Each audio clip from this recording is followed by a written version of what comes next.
Okay, mga katibis, mga katriwils, mga kabadjari, niyata karon sa Duhali, Davao del Norte, niyata convert o clutch pedal kaning TBS. So mga pa, so niyato ang kani, niyato ani siyang itao diri. Taglato na siya diri. Ani. Okay, so morning TBS. Katong isa, ko atong TBS. Ana, kuha na siya. Kani sa customer ni, so ato ani siyang kauran.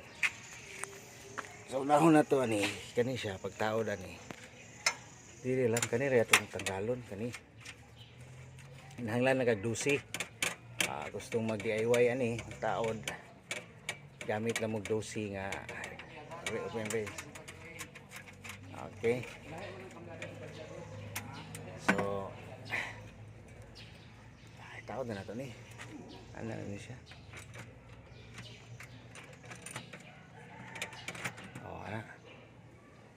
Balik na to ni.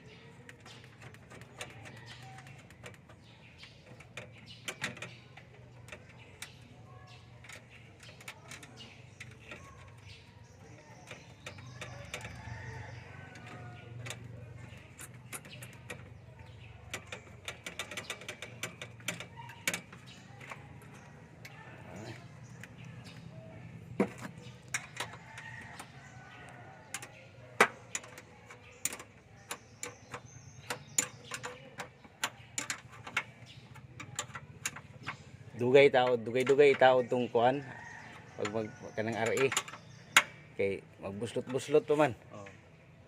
Adi ko ida RE CBS kinandal malo. Daghan unit Sumbor kada so na.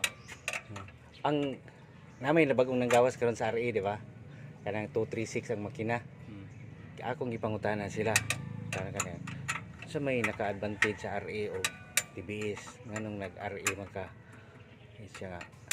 Ako ang pagitestingan ng RE pero sa binaganay yun siya. Kusog lang siya sa starting kanang sa highway pero pag subida pildi yun siya boss bisa pag kinik katong TBS sugad yung manubida. So magdepende og asa nimo gamiton asa ka nga lugar. Panita bukid-bukid mo ha TBS gid mo ang kuno. Diyan na ko ni kung bukod dito badjas pantukan. Bukod. Kasi sa bata goy. Ay kusog man gid siya manumoy man siya. Manumoy. Manumoy. Starting bitin ko. Mabitin siya kusog starting ang kuan kanang naay badya.